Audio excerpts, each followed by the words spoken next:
জানিস খোকা, এক জায়গায় বারবার যেতে নেই, তাহলে মানুষ খারাপ ভাবে বা ছোট লোক ভাবে। হ্যাঁ, এই তো আজকে বাবাকে বলিয়ে দিই যে আমি কি ভাবি মনে মনে, যাক বলিয়ে ফেলি। আরে বাবা, তো এটা কি তোমাকে বলতে হবে নাকি? আমি তোমার ছেলে না, এই জন্যই তো দেখো না আমি ঠিক মতো স্কুলে যাই না। কারণ আমরা যদি বারবার স্কুলে যাই তাহলে স্কুলের লোকজন ছোট লোক ভাববে না, খারাপ বলবে না?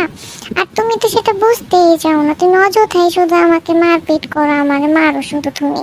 বুঝতে পেরেছো যে তোমার ছেলে কত বুদ্ধিমান? কি বললি হারামজাদা, এত বড় সাহস তোর!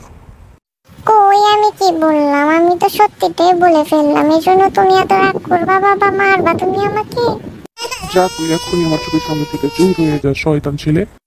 আমি আবার কি করলাম? যেটা সত্য ওইটাই তো বললাম। ঠিক আছে বাবা, যাচ্ছি। আজকালকার ছেলেপুলেগুলো এত খারাপ হয়ে গেছে যে কি বলবো, বলার বাহিরে। আমি বললাম একটা, ওর মানিবের বললো আরেকটা। আজকালকার ছেলেপুলেদের সাথে কথা বলে কোনো শান্তিই পেলাম না। যা, সকাল সকালই দিলাম মেজাজটা পুরো দিয়ে। আর হ্যাঁ, আপনাদেরকে জানাচ্ছি আমাদের কার্টুন কেমন লেগেছে আপনাদের কাছে, সেটা অবশ্যই আমাদের কমেন্ট বক্সে কমেন্ট করে জানাবেন, এবং ভিডিওতে লাইক, কমেন্ট অ্যান্ড শেয়ার করে সাবস্ক্রাইব করে পাশেই থাকবেন।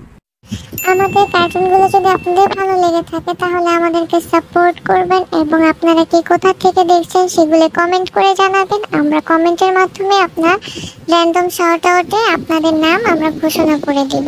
তো ভালো থাকবেন, আর টুইন ক্রাফট বিডির সাথেই থাকবেন। আল্লাহ হাফিজ।